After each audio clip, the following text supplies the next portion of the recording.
So we're going to take a look today at doing a physical inventory with QuickBooks Point of Sale. We'll talk about preparing for your inventory, syncing up if you have a multiple store. We'll talk about using a scanner. We'll talk about a zone map. We'll look at how to download zones or manually enter that inventory into your physical inventory. And we'll look at how to update that inventory and update the quantities that are then displayed in your QuickBooks Point of Sale. So I will bring back up my QuickBooks. So one of the first things you want to do is, if we are doing a physical inventory and you have more than one store, is you want to synchronize your stores to make sure everyone has the same quantities everywhere. To do that, you would go up to stores and send from the remote store to the headquarters. Headquarters would receive that data, send back to the remote stores. The remote stores would then receive that data, process it in, send back to headquarters. Headquarters would receive it and process it in, send back to the remote stores, who again would receive it and process it in, send back to headquarters, who would receive and process it in. So you're going to do that cycle 3 times. That ensures that everybody has the same quantities in their inventory. Because when you do the physical inventory, what's going to happen is it is going to actually update the inventory by anything that does not have the same quantity that the physical inventory is expecting. It is going to do a quantity adjustment. What were you looking for? And it will send out a message to the point of sale saying, update this item, either add one or subtract one or whatever the count may be. It doesn't actually send the count to the point of sale or to the remote stores. So when you're doing the update, you need to make sure you're all starting with the same number. If one of you has a 4, one of you has a 5, and you find one extra item, one of you is going to have 5, the other is going to have a 6, and so you're all out of whack. Next time you try to sync, it's going to get even worse. So you want to be sure that you do the triple sync before you start so that everybody is on the same starting page when you go to do that physical inventory. Once that is accomplished, you want to go out and map out your store. Mapping out your store involves dividing your store up into smaller sections, sections that you can count or scan in about 15 or 20 minutes. So you go out and you count that section, you come back, you enter that into the computer, and then you go repeat with the next section.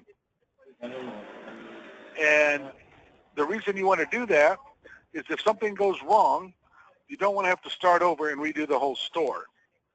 So by doing it in small sections, then you can keep up with wherever you may be. All right.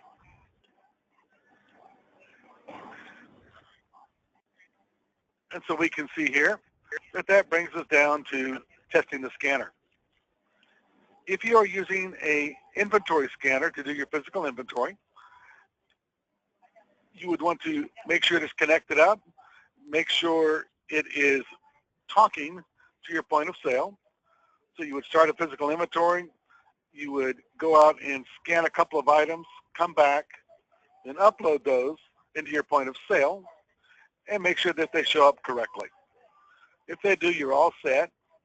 You just cancel out of that physical inventory, get rid of that, clear out the scanner, make sure it doesn't have any counts in it, and then you're ready to start for real. When you go to start your physical inventory, you're going to go up to Inventory, up on the menu bar. You're going to go down and you're going to choose Start Physical Inventory. When you do that, it is going to open up and ask you, if you have more than one store, which store are you doing that physical inventory for? You would choose the correct store, say OK. Now, only the headquarters store is going to see that option. The remote store will not see that option. They can only do the physical inventory for their own store. So once you have that in place, the next thing is to take a look and decide how you want to see the information in the inventory screen.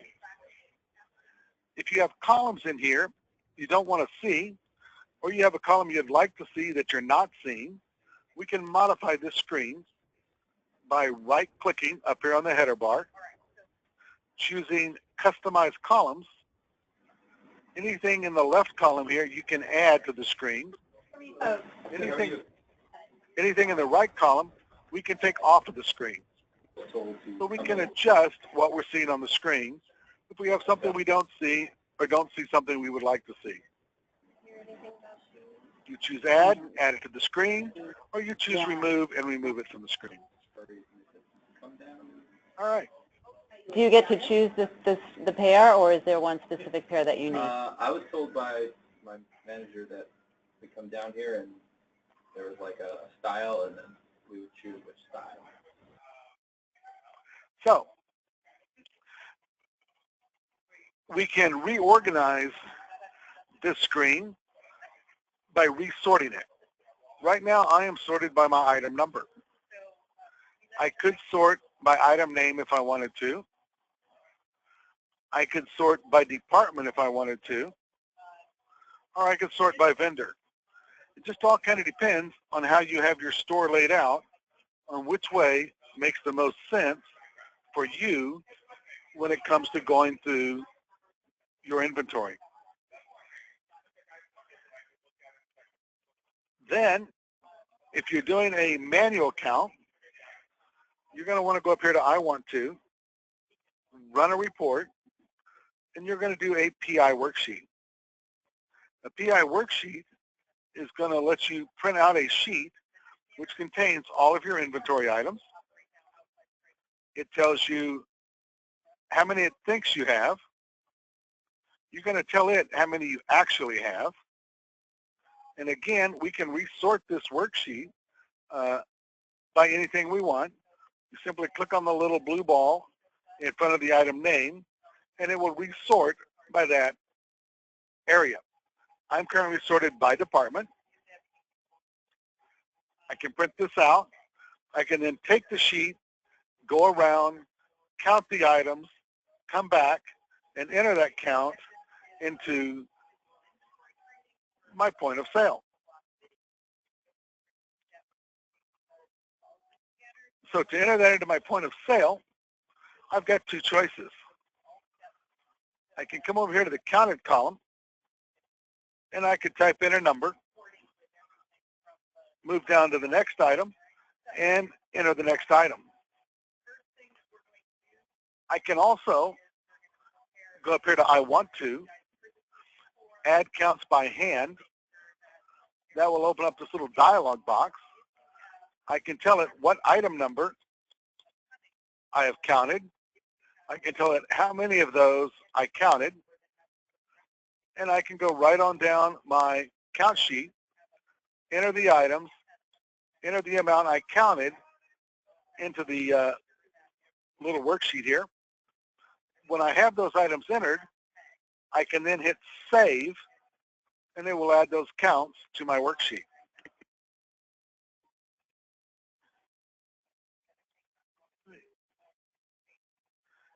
Any questions so far?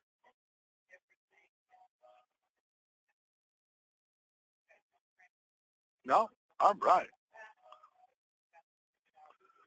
So, if I am using a physical inventory scanner, I am going to go around to my different areas, my different zones. I'm going to use the inventory scanner to scan the items in my physical inventory in that area. I'll come back. I will put the scanner in the cradle, and instead of going to I want to add counts by hand, I'll go to I want to add counts by scanner. I'll go next. It's going to open up the retrieve scans information. It tells me to make sure that my scanner is on the home screen for the scanner, which is collect data, upload data, or utilities. When I'm on that screen, I can proceed. When I'm starting with the scanner, I should see the same home screen. And to collect data, I would select number 1 on my scanner. And when I select collect data, and I can hit number 1 and press enter. Enter on the scanner are the 2 little crooked arrow buttons on either side of the center orange scan button. That would enter number 1, put me in collect data. I would then have 2 choices. I would have the choice to either scan items or to scan items with count.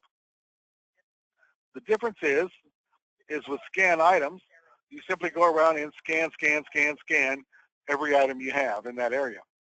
With scan with count, if you have an area that has a whole lot of the exact same item, you can scan the item, type in how many you have, press the enter key, that little crooked arrow. That will enter that count, scan the next item, and enter the count. When you're into that scan and enter count mode, you must press enter after every scan, and you've entered the count. Even if the count is just 1, when you scan it, you would have to press the enter key to move to scanning the next item. If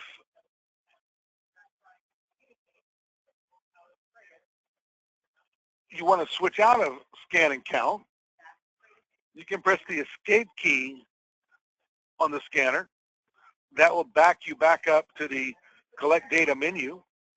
You can choose scan items and then go back to just scanning items, scan. And you can use escape to jump back and forth between pure scanning mode and scanning and counting mode.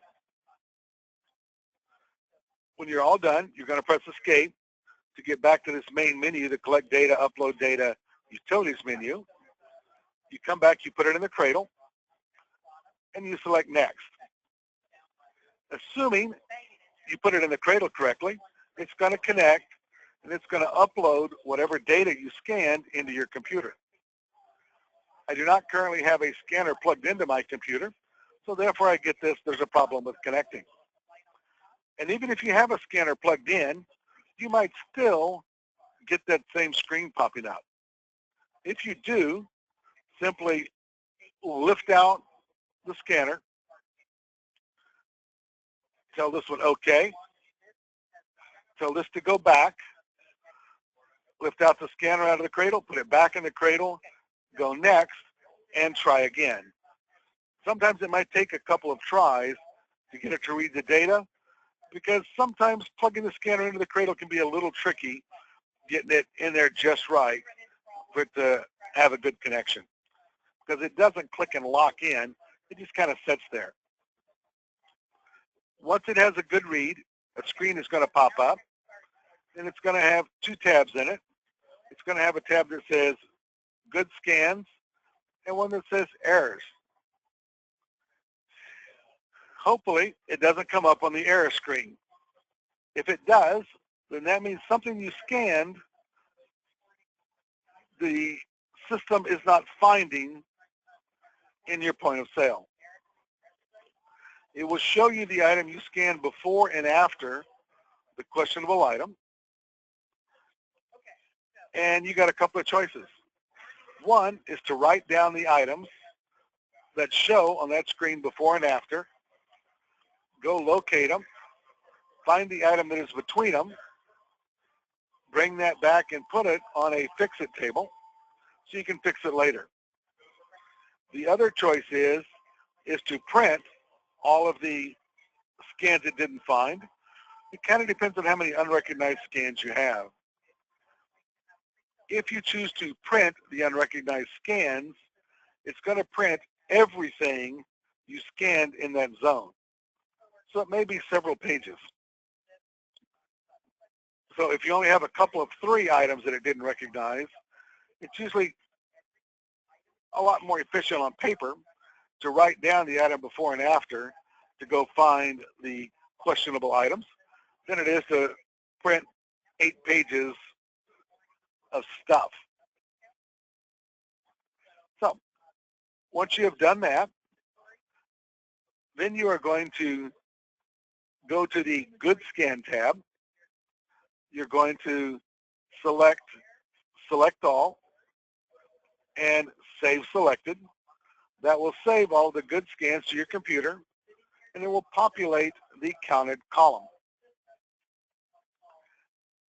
Then you're going to choose to clear the scanner. You can do that by selecting Utilities, and then it has a Clear Count option.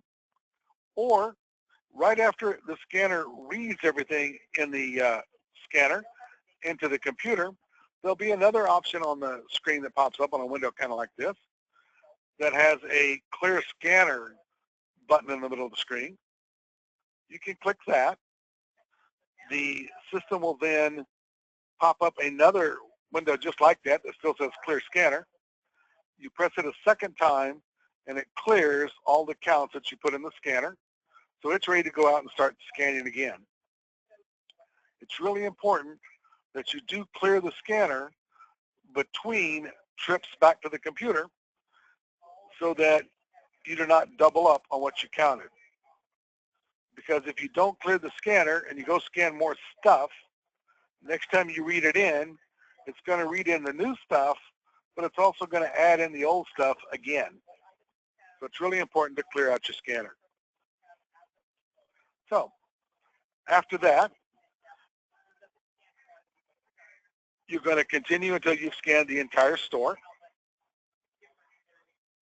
or counted the entire store using the manual count method. If you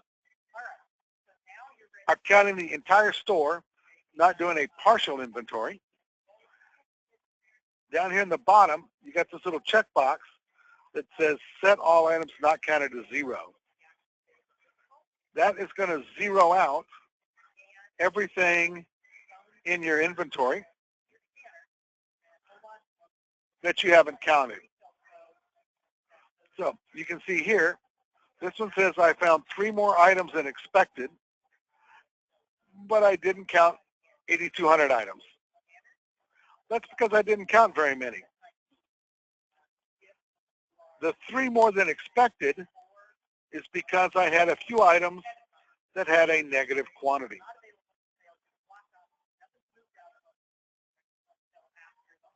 So if I sort this by my on-hand quantity, or by expected quantity, I can scroll up to the top of the list, and I can find that I did have 3 items that thought they were negative.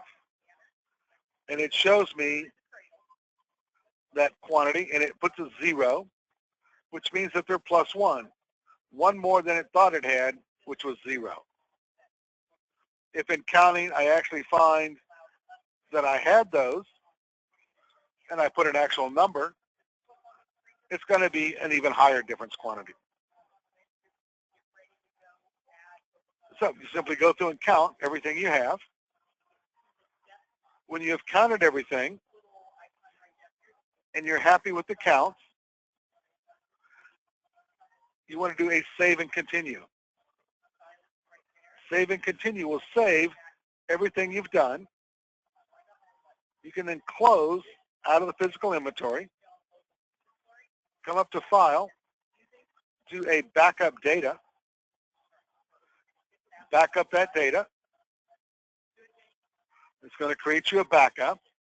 And the reason you want to do that is if something goes wrong when you hit update quantities, and if maybe what happened is you forgot to check that checkbox, or you did check the checkbox and didn't mean to, you can restore your inventory and then go back and recount, and it will remember what you had in counts. So you won't have to recount your whole store. If I go back to my physical inventory, we can see it's right where I left it.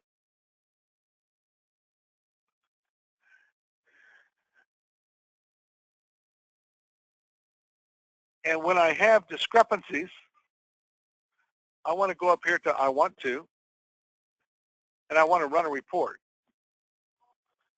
And I want to do a differences report. The differences report is going to show me anything that I counted, which has a different quantity than what the system thought I had. It'll tell me what that difference is. I can then go back and I can spot check those items to make sure that indeed my count is correct.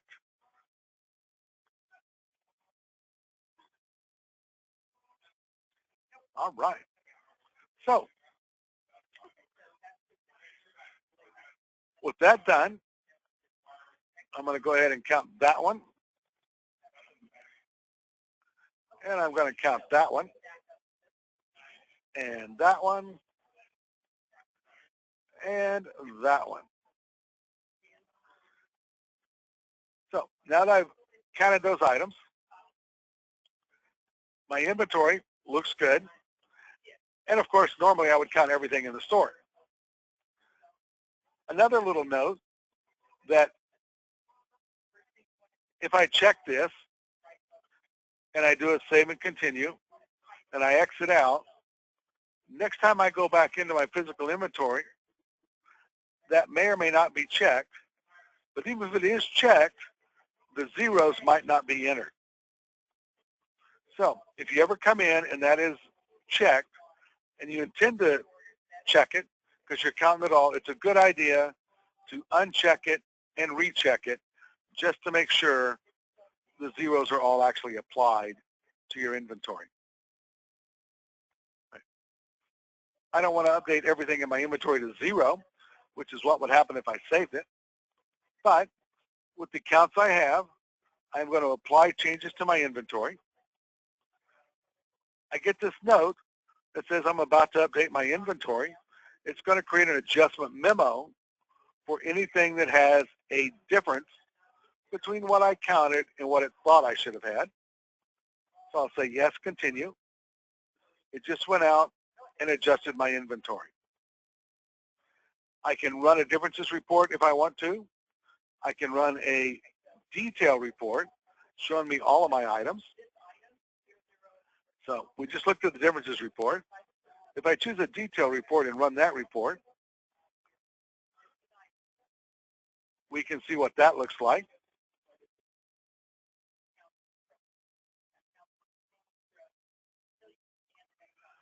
It shows all of the items. It shows the expected count and what I counted of everything that I did a count on, whether the counts matched or didn't match.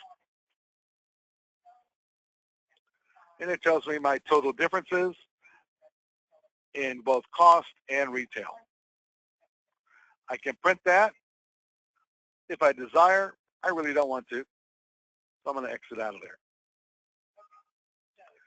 If I go to my inventory and I go to quantity adjustment history, I will see there's that physical inventory count. Well, actually not that one. There's that physical inventory count that I just did. It shows me my quantity differences and what the difference in cost was for each of those items whose quantities did not match what the system thought I should have had.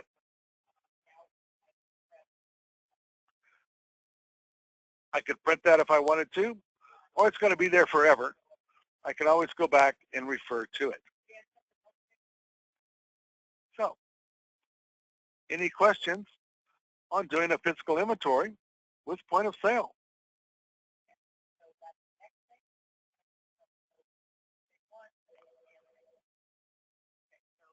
Lisa?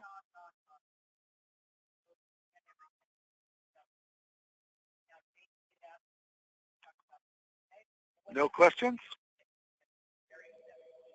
All right. If you are doing the physical inventory with remote stores, Once you finish the physical inventory, it's a good idea to do the syncing again. Send from the remote store to headquarters. Have headquarters process it in, receive it, process it in, send back to the remote store, and back and forth again 3 times, which should get the headquarters and the remote store in complete sync so they all agree on how much inventory everybody has. And at that point, you are done with your inventory. And so if you don't have any questions, we will wrap up. This webinar will be posted to our YouTube site so that you can review it in the future if you would like to. And if you have any questions, give us a call or drop us a note, and we'll be glad to answer any questions you may have. If you're doing a physical inventory, we always recommend that you give us a call and set up an appointment so that we can walk through doing the physical inventory with you. We will do kind of what we did here. We will pull up your data. We will do a few sample counts. If you are using an inventory scanner, we will ensure that it is indeed hooked up and connected so that everything goes smoothly. And at that point, we will turn you loose to actually go ahead and count your physical inventory. Another little important thing is when you're doing the physical inventory, you want to be sure you wait until just before you start to actually click Start Physical Inventory. Because the Start Physical Inventory takes a snapshot of what you currently have on hand at that moment, and that's the count it's expecting you to match up to. So if you tell the physical inventory to start a day or two before you're actually physically counting, and you're making sales between those times, your counts aren't going to match because your expected quantity is not going to match what you have because you sold some of the stuff. So you want to save that step for just before you actually do your physical inventory count. And then we always recommend that you have the store closed when you're doing the physical inventory as well so that you can keep perfect track of what you've counted and what you haven't counted. All right, so have a great one. Like I said, if you have any questions, give us a call, 916-368-1070, and we'll talk to you a little later. Bye-bye.